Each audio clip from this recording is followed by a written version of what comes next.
New Honda Click 125. Sa ibang bansa nito mga master, bagong labas. Ang tawag nito sa kanila ay Honda Vario 125. So ito yung kanyang looks, mas aggressive look siya. At yung kanyang tail ay naiba, at kanyang front din ay naiba. So may pinagbago talaga siya kumpara sa naunang version 1, version 2 at saka version 3. May kita mo talaga yung kanyang aggressive looks ngayon kumpara sa nauna. Yung naunang looks medyo ano siya, medyo swabbing looks lang.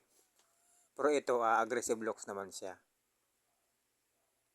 At yung kanyang iba-iba namang color version. Ito naman yung kanyang specs, halos same pa rin naman sa kanyang naunang specs sa version 1, version 2, version 3.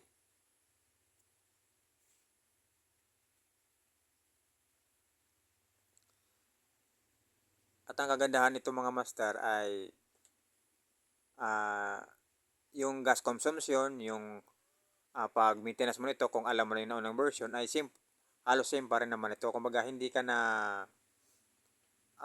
mangangapa pa kasi ano lang halos same pa rin naman sa naunang version. Yung looks lang naman niya yung halos na iba, at yung iba konti lang naman yung nabago. So may lagayan siya ng helmet. Yung kanyang tail light okay rin maganda rin, nag-iba din siya.